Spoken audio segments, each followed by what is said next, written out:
By the end of the first year, we were doing $1 million a month. It was ridiculous. Crazy. So 85% of our business evaporated overnight. It was devastating.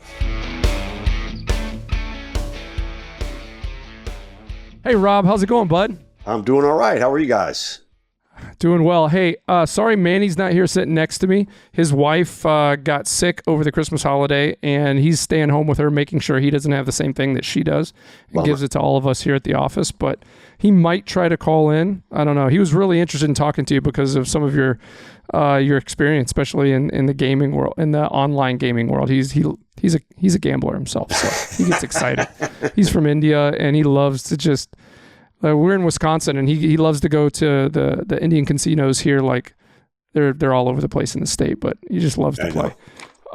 Hey, thanks for joining us here on the business line. How are you, man? Thanks for having me, Brian. I appreciate it. I'm doing well. So we're here in West Palm Beach, just chilling, 77 degrees. Can't complain. I'm not rubbing it in or anything, Brian. I'm just saying. No, not at all. Hey, we were in the 60s on Christmas Day, which was weird.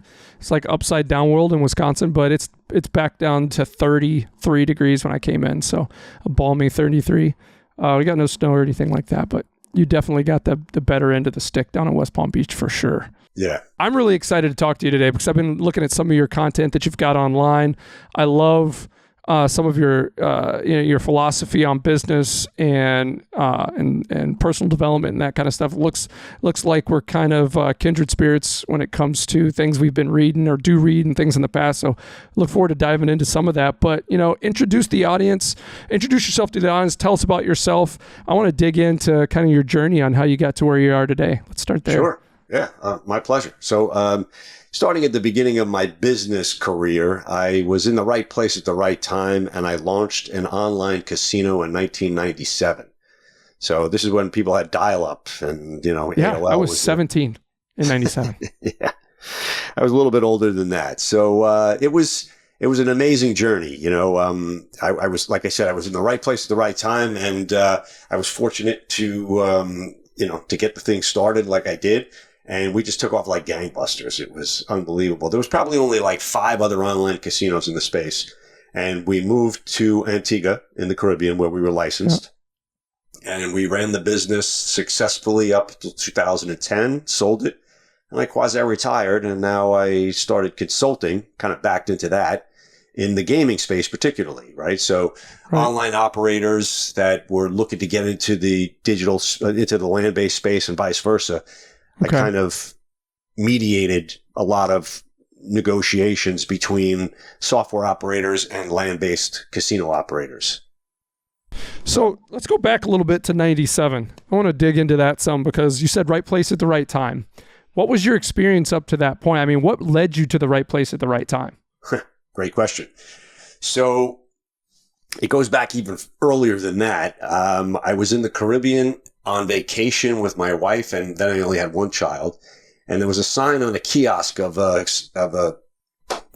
casino that said wager up to $250,000 on the Super Bowl. I'm thinking, holy, that's ridiculous. So I walked in and I introduced myself. And at the time, I was working for a handicapping company, a company that was like a tout. That I answered an ad in the newspaper when I was 19 years old, and I started working for this guy. And anyway, long and short of it is I said, yeah, I can introduce you to customers. And he said, okay, I'll give you a share of whatever they lose. I said, okay. So we did that. And then we were on vacation a couple of years later, and someone came to him with a prospectus and said, we need you to get us the online casino license. And because he had the master license at the time. I said, that's a great idea. You should open your own casino. He goes, okay, and you can run it. I'm like, all right, whatever. I didn't know the difference between the whole percentage of video poker, blackjack. I said, I'll figure it out. How hard could it be, Yeah. So I went up to Toronto, met with the guys from Cryptologic, which was the software company that we licensed the technology from. And we said we wanted to look like this. I registered domain names and all that stuff. And we went live November of 1997. And we did about 60,000 in business the first month, 100 the next month. By the end of the first year, we were doing $1 million a month. It was ridiculous. Crazy. Yeah. Crazy. I mean, that was kind of a tipping point time, right? I mean, like technology just gotten to the point where we could start doing that at a little bit better of a rate, right? than we could, let's say, mid or early 90s. Yeah, so many people get were that, online. Brian. I mean, the download time. So the software that was downloaded was originally, it was like 13 meg. It was ridiculous. It took like 7 hours. So they got a light version in 97. Yeah. Right? They got a light version of it, which had just blackjack and maybe 4 or 5 slot games. And then they built a wrapper around it that would download other games that you're playing. But it still took 2.5 hours to download on a 14.4 baud rate modem back in the day. Yeah. And people would wait that long because there was no really other option. Yep. But it was crazy. Yeah. It's like, so, and it was still kind of like gambling in general. I was talking to Matt about this before we got on the line here. And I remember back in the late 90s, early 2000s, as technology was coming around, just being in Wisconsin, gambling was really changing, right? It wasn't just Vegas anymore or the Northeast. Or Reno. It was the Indian reservations. Yep. They had some gambling. I remember being in high school and people would turn 18. They'd drive down to Green Bay to go to a Nido bingo and casino, and all they had was bingo. We weren't playing bingo or slots. Just to go down there and pull slots. And then a couple of years later, all of a sudden they had a table where you could play blackjack. Yeah. That was a big deal. And then they had another table where you could play Hold'em. And it just started to become less and less taboo as they could do more and more. And at the same rate, these things were happening online where, like you said, you could get this software and there was a lot of kind of mystery behind it. Is this real? Is this legit? Is this fake? Do you actually win money or is it just a video game? Yeah. I can remember that time. Well, the best way to keep a customer is to pay a customer. So when a customer wins, he gets paid. You know, we at the time, and this is really early, we had a progressive jackpot because we were the first licensee, but then after we came on board, a bunch of other ones did. So similar to what Megabucks did with the connected jackpot, right? So it's accumulating amongst many different operators. We had one where a guy hit it through us for $416,000. Okay. You know, this is back in probably 99. Yeah. And he got paid. So it was a huge publicity thing for us. It was awesome. Dance all over that and let everybody know, right? Oh, yeah. All right. So you decided, as I remember reading on some of your stuff and listening to you a little bit, you decided that at a point in time you could do your business from anywhere. When did that switch happen mentally? So, you know, when I first started the business, it was literally just me. And then I got an admin assistant, literal, not a virtual one, but a real one in person. Yeah. And then, I got some tech people and then some marketing people and some customer service people and just built it up to the point where, you know, we had 40 employees and they would be able to run everything without my daily involvement, which, you know, in the entrepreneurial world, I think the biggest roadblock to company's success is the founder. And it's bottleneck, baby. It's because, you know, it's their baby, right? And like you said, they don't want to give it up, but at the same time, you have to be able to delegate and not abdicate, but delegate. So one of the books I read was The E-Myth Revisited by Michael Gerber. Now, I read this probably 10 years after I sold the business, or 8 years after I sold the business, but nonetheless, it was still inspirational with how entrepreneurs think about business. So this was really one of the pivotal books, at least in my mindset, when it comes to helping today's entrepreneurs think through all the potential minutia that they're doing, that they should be able to delegate that to someone else and think about the big outdoor, you know, out of the window, out of the box thinking. Mm-hmm. Yeah, it's funny. I read that book a few years back, probably, gosh, it only seems like a couple of years, probably 5 or 6 years ago. But I can remember reading that and kind of going through the stories in there, like the little parables he sets up with the lady in the pie, you know, the bakery and all that kind of stuff. And you're reading through that and you're like, okay, I'm learning this, totally going to apply this when we get to that point. And, you know, I would say year and a half or so ago is when we, in our company here at Panacea, we started to get to that point. And it was only 4 of us, but, you know, I hired an assistant and I started delegating all these things that were just bogging me down. Yep. And it was hard at first because like nobody can do it as good as me. Nobody's exactly as good as me. But she's smart. She's great. I'm a terrible trainer, but she's smart. She picked it up and then she just ran with it, which was a godsend. And we all of a sudden last year we went from 4 people to 12 people. Now we've got the right seats on the bus doing a lot of different things. Yep. So my 2 other business partner, Manny, who's usually here with me on the couch, and Joe, we're really at the point this year where we're primed to be doing a lot of the things we wanted to do for a few years because we got people to run things. That's good. They're still checking in probably maybe a little bit too much. You know what I mean? But that's us not doing a great job of empowering them. So, but I think we're getting better at that. Good deal. How did you kind of get to the point where you said, I've got who I need and they're smart enough, they've got the ability, and then you just step away and let it go? Again, I think I was fortunate enough to find this guy, Howard, right? So Howard was a programmer by trade. He had his own business of a software developer. And I knew, so when we built, when we got this platform from crypto, they didn't have a back end. There was no such thing as a CRM. There was no affiliate program. There was nothing. They didn't have a thing. So we had to build everything from scratch. So anyway, I found this guy on the island in Antigua. And here's an interesting story for you. So you found Howard in Antigua too? Yeah. Nice. Yes. So okay. He's double sharp. I mean, he's a computer guy. He was doing AI. He went to Cambridge Detail University guy. in England for artificial intelligence before AI was even a thing over here.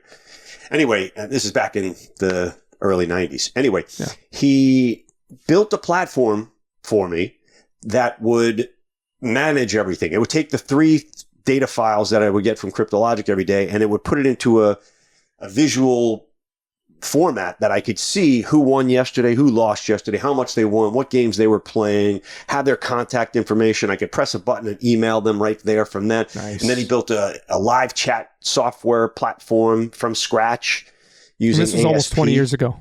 This is, 25 years ago, This whatever is it was. commonplace now, but back then, that's game-changing. Yeah. So it gave us a huge competitive advantage in the space for sure that we leveraged.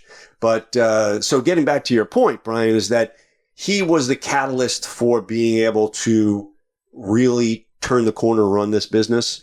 And then he would also, obviously being from Antigua, he knew the local culture. He knew how to deal with human resources, how to deal with the compliance officers at the government that would oversee the licensing of the operation and, all that stuff. So I ended up making him a percentage owner of the business just because it was worth it. He's got to be in it just like you are, right? Yeah. He's got to be invested.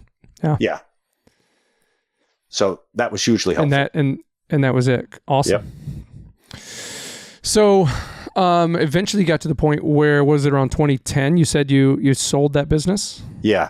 So in 2006, it was October 1st, I think. It was actually September 30th. The U.S. passed the Patriot Act. And in that Patriot Act, they stuck a bill in there that made it illegal for banks to do business with offshore casinos. They snuck it. So I was sitting on the beach at Half Moon Bay on a Sunday afternoon. I get a phone call from my rep at Crypto, and she says, as of Tuesday noon, we no longer take U.S. bets. And I'm like, holy shit. So 85% of our business evaporated overnight. It was devastating. So we went from 40 employees down to 14 employees. We went to smaller digs. We had just built $250,000 on a new office complex that we built out. It was crazy timing, unfortunately, because we were growing like a hockey stick, and then it just the bet. That was the first and only quarter that we were not profitable, was Q4 of 2007. So we refocused, pivoted the business to more of the European market, focused on that, and I brought in some people who knew the European market better than I did.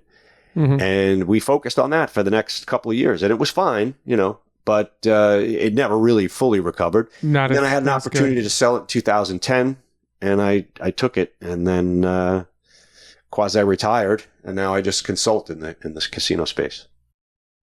So what's the consulting life like? A lot of travel? Are you doing a lot of Zoom stuff now since after COVID and stuff? Yeah, it's more so Zoom. I mean, I was out in Northern California at a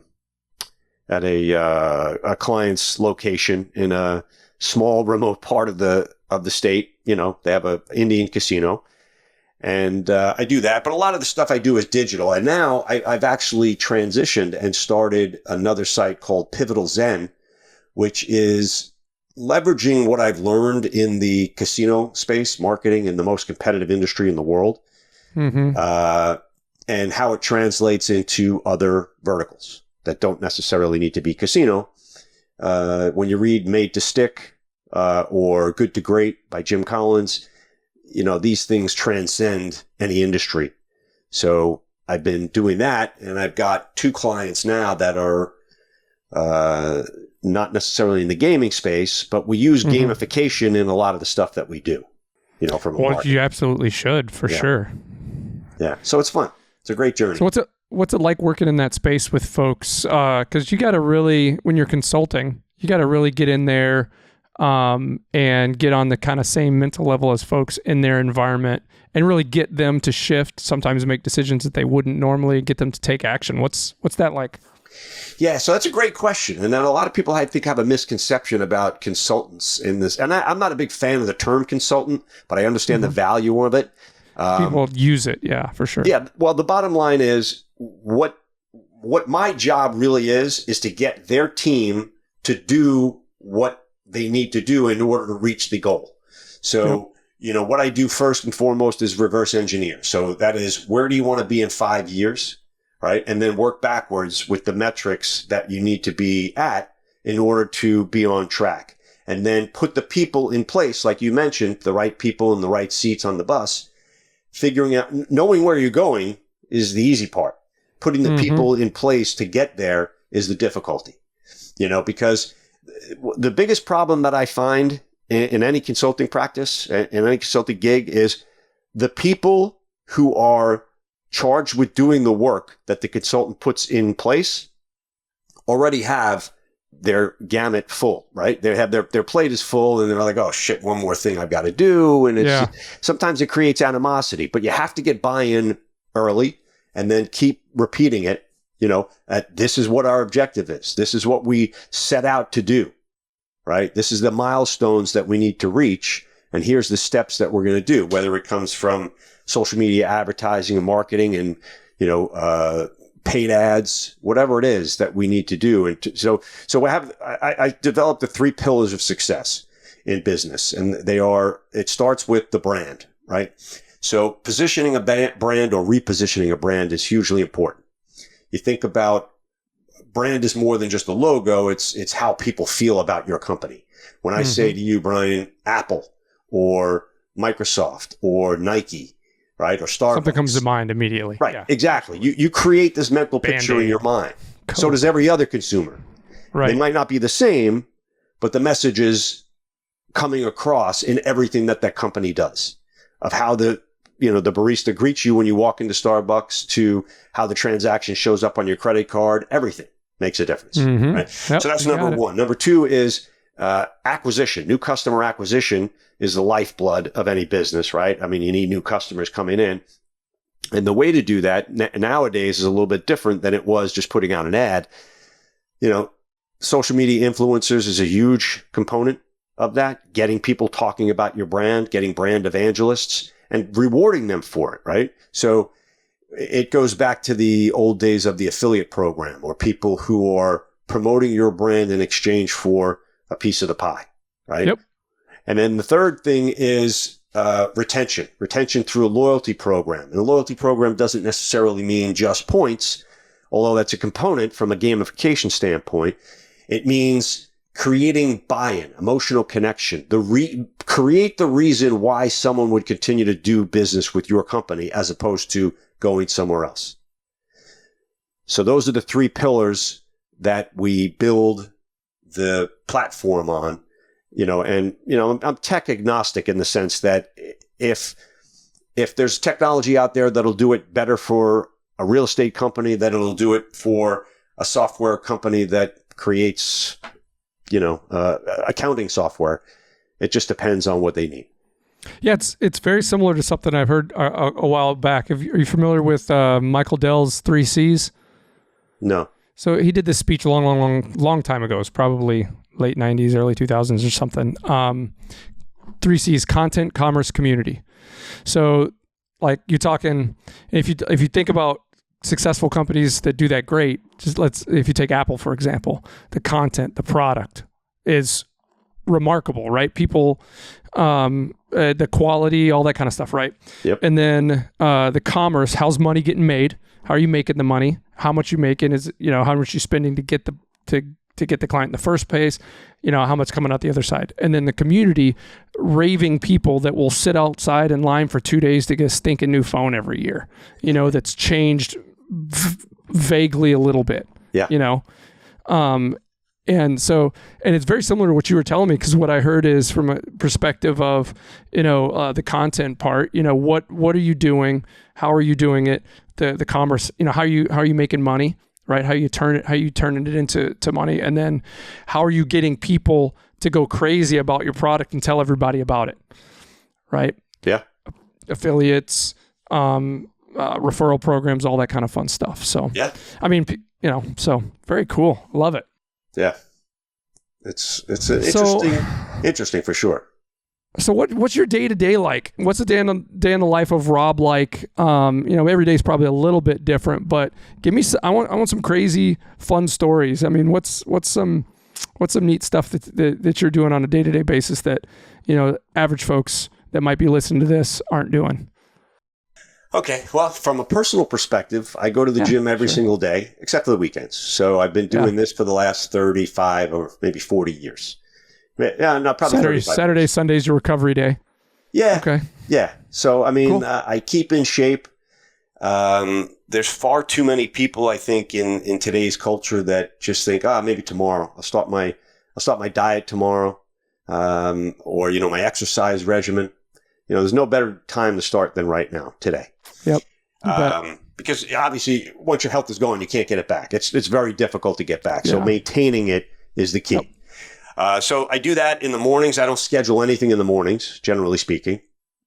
And then I have, usually in the afternoons, I'm being approached probably 3 or 4 times a week, if not more, with investment, quote unquote, opportunities.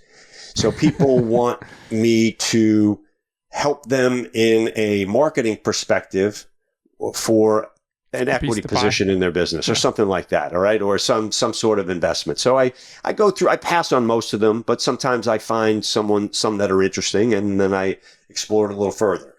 As it relates to the consulting practice itself, like I said, I don't want to say it runs itself, and I don't want to sound like an arrogant idiot, but business generally comes to me. I do podcasts like this. You get things on your calendar and you follow up on it, right? Yeah. Yeah. So I have my own podcast called The Loyalty Minute. Saw that. I haven't done an episode in quite a while, but, and that's because I had a loyalty program that I built. I built a platform that is like Rakuten, but it's a white label version of Rakuten called Rewards Everywhere.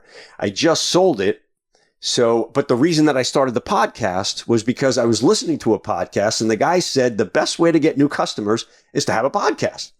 Yep. So I started this podcast back in 2019, and I interviewed CEOs and CMOs and CFOs from Fortune 500 companies. It was great. It was a lot of fun. Yeah. And the idea was about loyalty marketing, about loyalty programs and things like that. So it helped propel the business. That like I said, I just sold it maybe 2 months ago.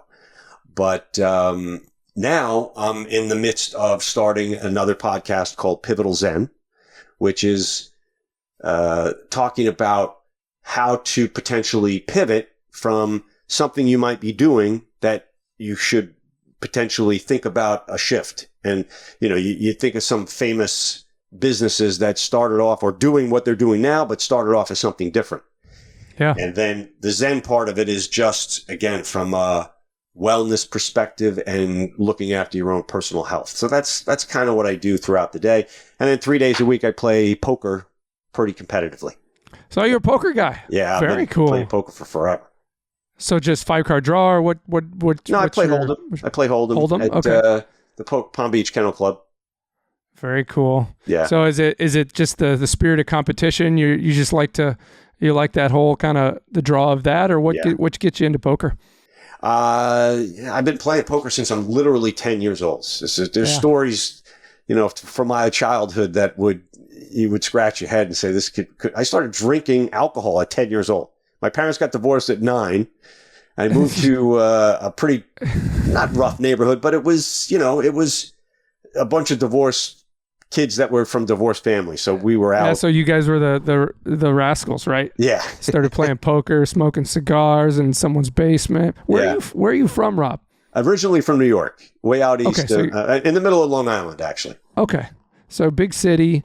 I can just see this as a movie. Like you guys not in school, kind of sitting in the basement playing poker with a light, kind of moving back and forth over the table. It's funny. Like I grew up in Texas. I was a foster kid, and my foster parents, they had a weekly poker night. They had this huge, beautiful poker table. It was a big octagon. They'd roll it out of a room and put it into the front room, and their friends, and they were in their 60s, their friends would come over from all over town, and they'd play poker all night while I watched R-rated movies on HBO, which I was way too young to be watching. It's like, so that was my influence when but it was great. I'd go in there every once in a while, and they'd be drinking their cider, playing poker. So that's cool. Yeah. I love the competition of it, though. I mean, like I said, I track everything that I do on my phone. So, my hobby compared to my wife's hobby, my wife's an equestrian, so she rides her horses, probably 4 or 5 times a week, if not more. And some hobbies cost money and some hobbies make money. So I'm up. Or have the potential to make money, right? Yeah. Wow. If you're doing it right, you should be making money playing poker, for sure. That's what they say about racing too. Racing's a really expensive hobby if you do it like on-track racing, and you have the potential to win money, but most people just dump their money into it, right? You mean car racing?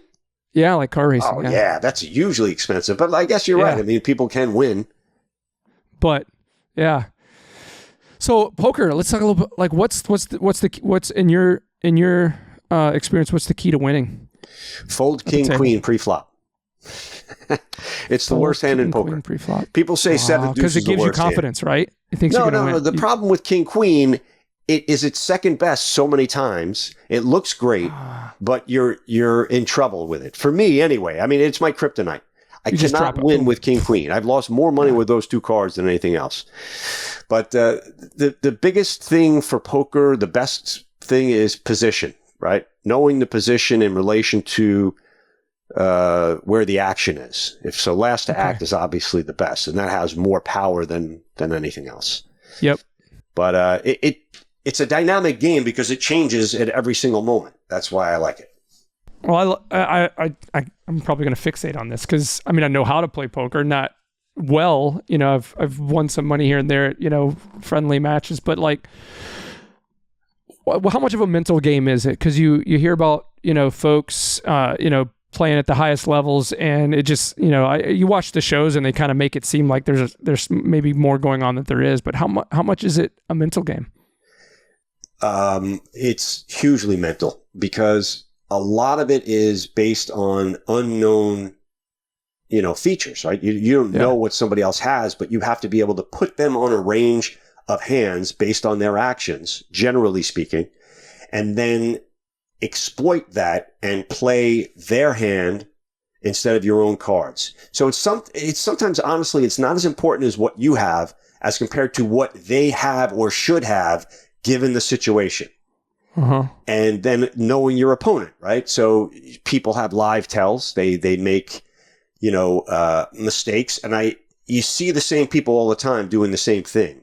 And then you watch the results. So you have to be very cognizant of what people are doing. And generally, they always try to do the opposite of what they actually mean, right? So, So if someone has a strong hand, they're gonna act weak, and if someone has a weak hand, they're gonna act very strong. Like so there's a lot of things like that, a lot of nuances that you have to pick up on. Thinking they're being clever. Yeah. I used to play football, and I remember on defense playing D-back and safety. You're taught don't watch their feet. Don't watch their shoulders. Don't watch their head or their eyes. Watch their hips. Their hips will tell you where they're going every time. Like if you watch their feet, you're going to get faked out. If If you watch other things, they're going to move them around and try to fake you out. But if you watch their hips have to point in the direction that the receiver is going to go. And it sounds, it's very similar. You have to know based on what they're doing, what they're probably going to do next. Yeah. And then finally, the mathematics of it, you have to have a good understanding, even if it's at a high level, of the mathematics, so you could calculate pot odds quick enough to say, is it worth it for me to make this move? And the other thing really, Brian, is to have a plan, right? So every single time you put money into a pot, you have to be thinking not just this move, but the next two moves. So it's like chess in that respect. Oh, yeah. And a lot of guys that are good at chess and good at backgammon can play poker at a high level. Very cool. Yeah. Very cool. All right. So what's your craziest poker story that you are allowed to tell? Oh my God. There's so many of them, but I'll tell you one that was,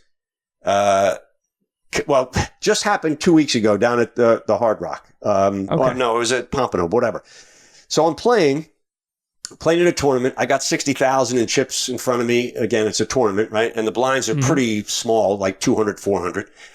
And I am I forget what position I was in, but at the point, I had ace king suited, right? So I raised 3x. I made it $1,200. I got a call. Everybody, and I got like 4 or 5 calls. The flop comes over, ace, king, deuce, rainbow, right? Rainbow means no suits or anything like that. No suits matched. Okay. So it comes to me, I check. And it comes all the way around, and it checks all the way around, right? Because I'm thinking, I've got to have the best hand. Right. Turn comes over, a 4. Again, rainbow. No connection, really. No connection, yeah. So I bet this guy raises. I re-raise. We get it all in. He's only got like 17,000, so it doesn't really cost me all that much. He had 3-5. So he had a straight. Okay. So half an hour later, I've got pocket kings. I did the same thing, raise pre-flop. Flop, it comes all the way around. Same guy calls. The flop comes over, ace, king, deuce, rainbow. I've got a set of kings. So I check again. Comes all the way around. Guy checks. Turn comes over, a 4. So I bet. The guy raises. I re-raise all in. He calls. He had 5-3 again. And I was like, dude, you got to be kidding me. Do you have 5-3 tattooed somewhere on your body? It was just the most bizarre thing for the same exact flop. And I had 2 monsters and the same result. It was just weird. How do you keep from getting too emotional? I mean, you've made a lot of money in your life. You're not, it's not the end of the world if you lose. It's fun if you win, but still being a competitive person, like I got to check my emotions a lot every day because I can turn up the temperature real fast on people and and I can hurt some feelings. Right. How do you keep from getting too emotional and letting that kind of play into how you do? Great question. So, there's a term in poker called, going on tilt. And tilt means that you're not acting rationally because of what happened in the past. Yeah. So you have to be able to compartmentalize what happened as an isolated incident, and it's going to happen. There's variance in poker. Somebody only has 2 outs, meaning 2 cards that they can win with, and they hit it on the river. It happens. It's frustrating, but you have to understand that if you're a 95% favorite and you lose the hand, that means 95 other times you're going to win. So just keep that in mind and play your game. You got to stay steady. You have to have a good mental balance about what's going to happen at the poker table, because anything can happen, and it does. It's, sometimes I use the expression, sometimes live poker is fixed, because you see stuff that happens and you're like, holy shit, this is crazy. There's no way. But when it happened online, people would say, oh, it's fixed, it's rigged, but the software is running it, cheat codes. Exactly. Right? But it's not, because I see it happen all the time live. And I say, that's my phrase is live poker is fixed, and people will just laugh. Yeah. It's crazy. I'm hearing a lot of parallels to life, to business. Poker can be a dangerous game, a fun game and stuff, but like you can apply a lot of the way you're approaching the game. Is that a lot of your mentality when you're in front of your folks that you're working with, the teams that you're trying to get to have better results? Yeah. Again, it's a strategy. It's about, and again, taking that same approach to poker and asking yourself the question, what am I looking to achieve by making this bet? Right? If this bet is to get someone to fold, then I have to understand the pot odds that he or she should be getting.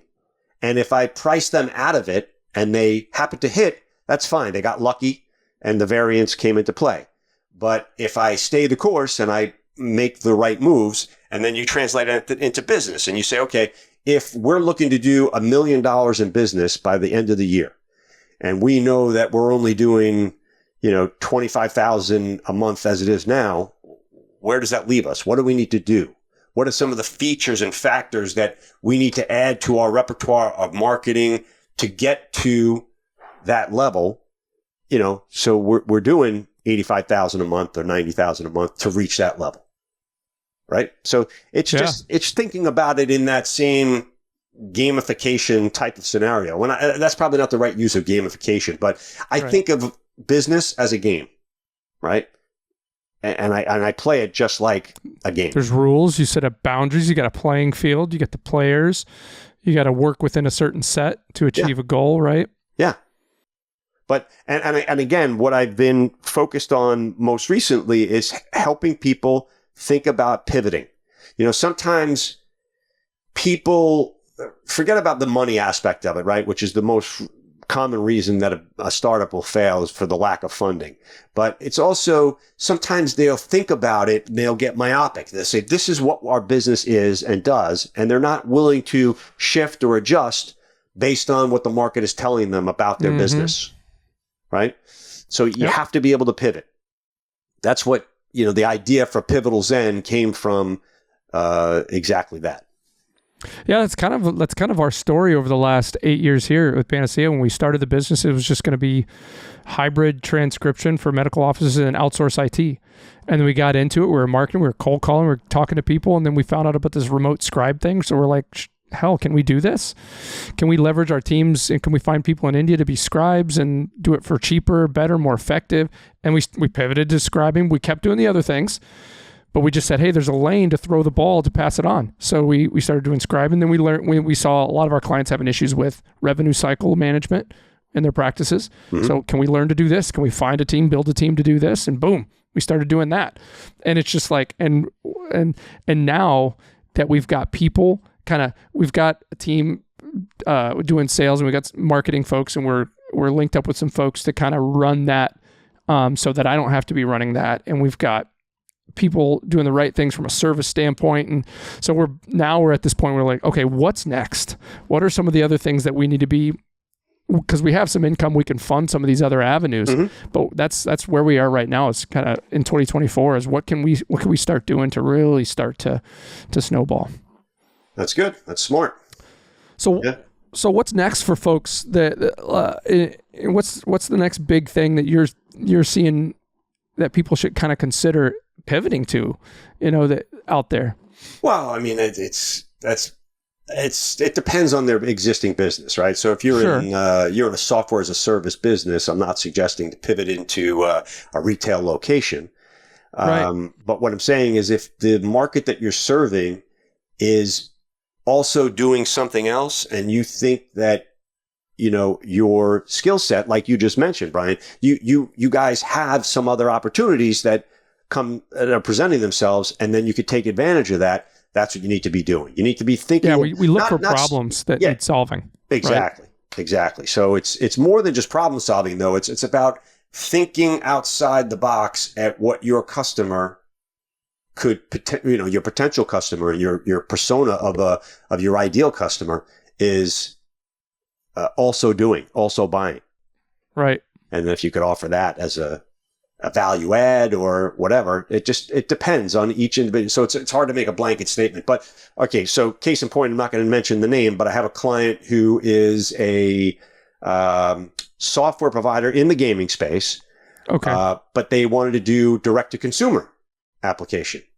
But that's totally different, right? So being a software wholesaler, right, in the casino industry, right, to sell the product to others as a white label service with a gaming component to it, as opposed to building your own and running it by yourself, direct to consumer, is night and day. Doesn't mean it can't be done, but it shouldn't be done in the same breath. It should be siloed in that space. Yeah. In that, but it doesn't mean, again, it's definitely worth the effort, but it just has to be executed properly so it doesn't confuse the two, right? Yeah. It's totally separate P&Ls. So what's a pivot for you in 2024? It's a good question, Brian. Actually, believe it or not, I am looking at land development. Okay. Yeah. So I live in Western Palm Beach County, right? Out in Wellington, which is the horse capital. As I mentioned, my wife's an equestrian. Yeah. And I could see the urban sprawl. I could see everyone moving westward. And it reminds me of Long Island back in the 90s and 2000s where everybody was moving out east and it just became much more expensive and the property values were exponentially increasing. I see the same thing happening here. So I actually spoke with a landowner who's got 10 acres on a major thoroughfare out here, and he's willing to roll the property into a deal, right, in exchange for equity. So the first thing I thought was a storage facility, just because it's low maintenance, right? Yeah. And everybody needs it because there's no basements down here, and everybody could use the extra. You're right, and everybody keeps acquiring stuff. And sure.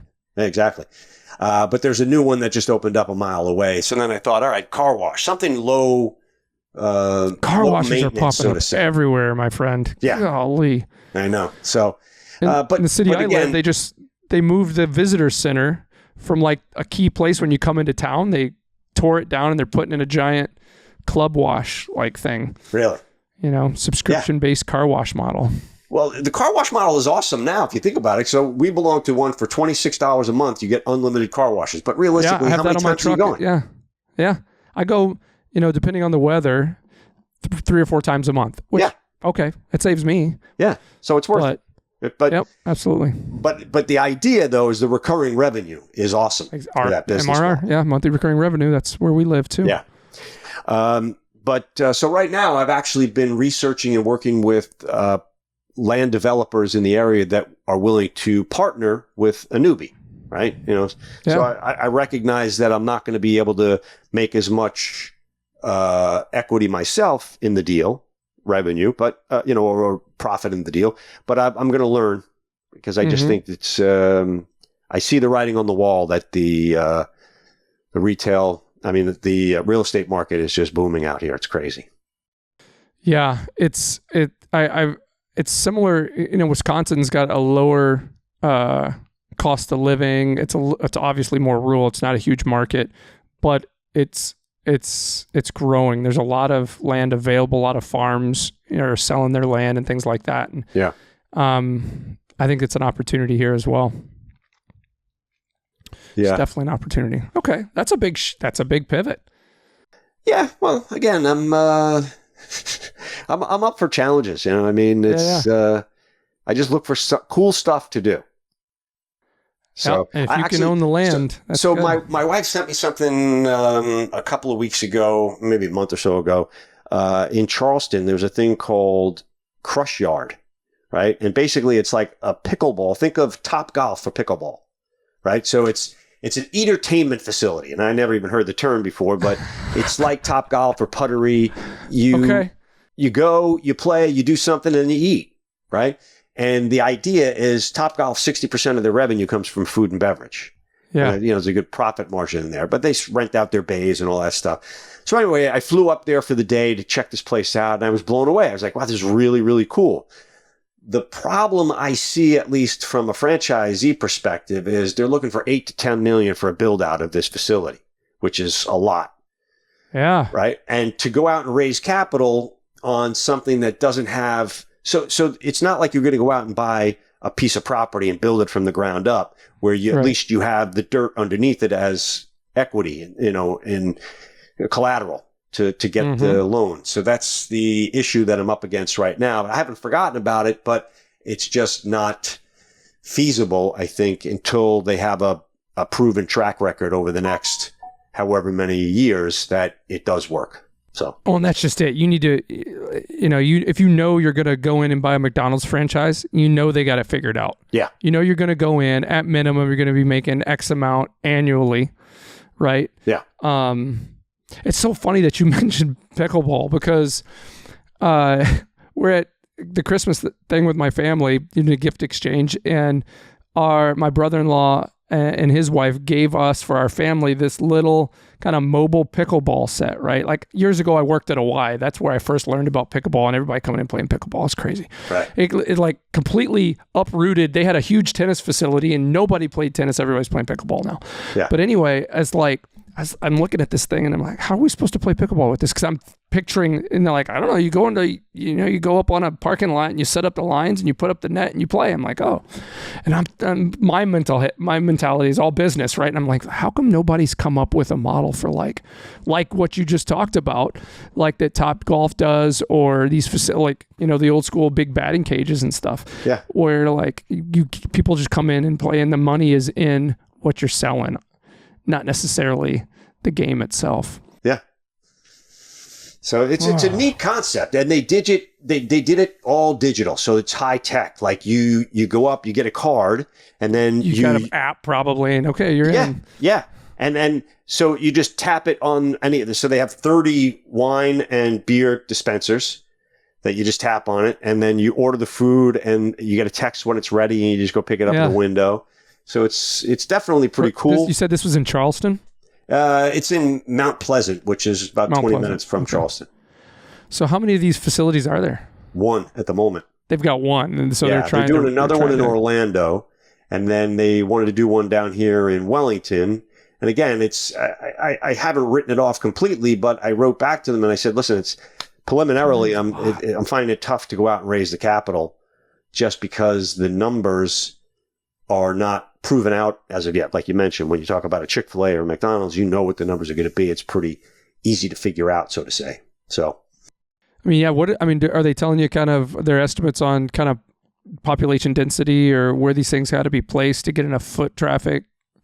Because pickleball's popular everywhere, but you need a lot of people. It's a marketing play. I mean, you're definitely going to have to do personal outreach to the community and let people know about it being there, and then you're creating the buzz on social media, things like that. I would think Phoenix would be a good market. Have to be indoor probably mostly, but like, because the early and mid retirement age, all those folks play pickleball. Yeah, I know. And all those gated communities that have like community centers within their gates, they all have tennis courts where nobody's playing tennis; they're all playing pickleball. Yeah, I watched the other day on TV. I saw a tournament with $160,000 for first prize in a pickleball match. Yeah. I'm like, holy crap, that's ridiculous. Yeah. So there's big money in it, apparently. I don't know. Have you played the game? My wife went out and bought, the obligatory little set and some balls. We went up to the tennis court here, which they turned into a pickleball court, of course, in our community. It's cool. I mean, it's fun because you don't have to exert as much energy as you do playing tennis. But people do run around like lunatics in this sport. There's crazy spin trick shots and stuff like that. They take it very seriously. Yeah, like I said, I played probably 10 years ago or so now, the last time I played, and it was fun. But I was too young. I was playing with another young person, and these two older folks, they were probably in their 60s, and they were just wiping the floor with us. Really? We were athletic, and we can dunk a basketball, but we can't beat a couple senior citizens at this giant ping pong game. Yeah, well, there's got to be skill involved then when it comes to that, because they know where to place the ball where you're not going to be. Yeah, for sure. All right, so let's shift a little bit to some fun stuff. Besides poker, what are you doing? Poker and working out, what are you doing for fun? Like you and your wife like to do some stuff together? Or what's travel? Fun? Yeah, so we love to travel. So, during COVID, we did staycations all over the state of Florida, which was awesome. We went down to the Keys. So the Keys is like a 3-hour drive for us. We go over to Tampa. I've got some family over there. There's a hotel called the Breakers here, which actually I'm going tomorrow to Breakers with a friend of mine that I've known for 15 years. He's from England, but he's coming over. Actually, he's originally from the States. He lives in England now, but he's coming back. He got back yesterday for vacation. So we're going there. That's pretty cool. Up to St. Augustine. Going to a Met game Mets play on March 1st, spring training. So against St. Louis, stuff like that. And then, big travel. We're going to do Italy in June or July, I think, for the month. It's going to be like a, one place as a central location, but then we're going to visit other places. Do a hub and then boom, month in Italy. That's one of the things I want to mark off my list too. Where's somewhere that you want to go you haven't been? Australia. Yeah, we got friends there. In fact, I'll show you for the people that are listening, right? See this little the boomerang up there? Yeah. So we've got friends when we lived in Antigua. Got friends who he was the captain of the cricket team in the West Indies, Bennett King. And they came to visit us in New York, and they brought us that boomerang. It was pretty cool. So it's definitely on the bucket list to go down there. The flight is 20-something hours. So we're going to try and coordinate something like that and like a Tahiti trip, something like that. The bungalows over the water, which is something we like to do. Those look really cool. Yeah, my wife wants to go to Fiji. Yeah, Fiji. That's probably in those places. Yeah. You see those pictures where it's just like you walk out up here and then there's bungalows and you look down through at the fish. Yeah, we did that actually here in Jamaica. Sandals has one. Jamaica too. And it was awesome. It was really awesome. Have you seen those ones where you actually you get taken to your room and you stay underwater? And it's like my wife sent me a video a couple weeks ago where they take you out in a sub and they connect the sub to your underwater room, and you go in there. It's pressurized, and then they leave, and you're there by yourself all night. If you need anything, you have to call them, and they have to come back out, and it takes them a while to get there. Wow. I think I did see something like that on the internet. It was pretty cool. I don't know if I'd want to do that. I don't know. I like fresh air. Right. I get a little stale down there. Yeah. Hon, don't fart. Okay. Yeah. I know you. Right. But oh man. Also, we had on the list is rent an RV and just travel out west, go see Yosemite and all that stuff. I almost did that 2 years ago during COVID. We have some clients that are out in Wyoming and Nevada and didn't want to go through the whole rigmarole of the flights and stuff like that, and didn't want to be away from the family. And I was that close to pulling the trigger on like a 30-footer because I was mapping out all the KOAs that you could stay at, and have hookups and have all the things you needed and stuff, but ended up not doing it. But it was close. I really want to do that. I think that'd be fun. Yeah, definitely. So cool. Traveling guy. All right. Hey, I think we're getting pretty close to an hour. Okay. Are you a sports guy? Besides, are you a team sports guy? I'm a Jet fan. You're a Jet fan. Oh, you're a heartbreak guy. Yeah, tell me about it. It's oh my Lord. It kills me. I saw them at Shea Stadium in 1977, showing my age. I was probably 11 years old, and I've been a fan ever since. So that's the part about it. It's the thick and the thin. Yeah. Right. Been pretty thin. I'm a Met fan, so in 1986 I was ecstatic. that was phenomenal. And I'm a Rangers fan. I'm an Islanders fan originally, but I'm also a Rangers fan. I'm not one of the. So generally speaking, it's funny. I was playing poker the other day, and a guy says to me, "So you're a Jet fan?" I said, "Yeah." So you hate the Giants? I'm like, "No. Why would I hate the Giants?" Right? And I'm a Met fan, so you hate the Yankees, right? I'm like, "No, it's not. It's not the rivalry. If the Mets aren't in it, I want to see the Yankees win. If the Jets aren't in it, I want to see the Giants win. If the Islanders aren't in it, I want to see the Rangers win. I'm a New Yorker." Yep. So. Yep, exactly. And it's the same way with me. A lot of folks, because I was born and raised in Texas, so I'm a Cowboys fan. And everybody in Wisconsin hates the Cowboys because of the 90s, and the Cowboys beat up on the Packers a lot when the Packers were really good. And they just aren't over it. But I love to see the Packers win. It's good for business. Everybody's happy. And, it's a neat franchise kind of story. But same thing. It's like, well, then you must hate the Texans, or you must hate... No, I don't really like any of the teams that are in my division because I want them to lose to kind of help us out with the division, but for sure. Yeah. I prefer college football, actually. College football to me is much more exciting because they're playing for something, it seems like. Yeah. You know.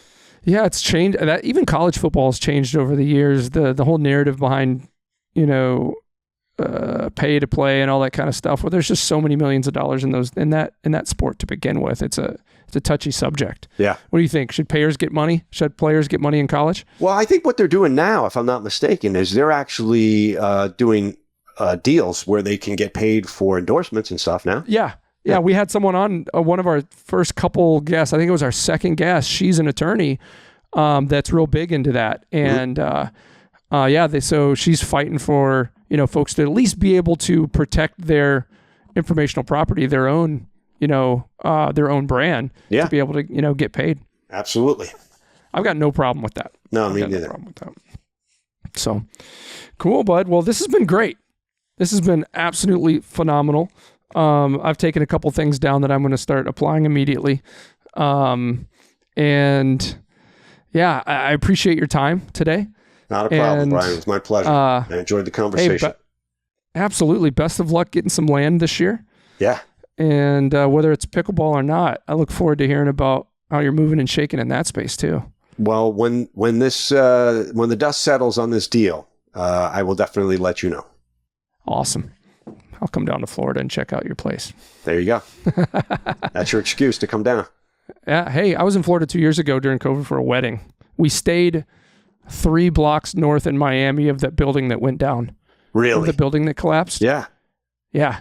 Holy shit. We left town, and that like 3 hours after we left town, we drove down. We put the family in a van and drove down. Wow. And we had a newborn and stuff, but yeah, that building went down. It was freaky because you see a lot of those buildings, and sometimes you wonder based on that architecture why those things are even standing.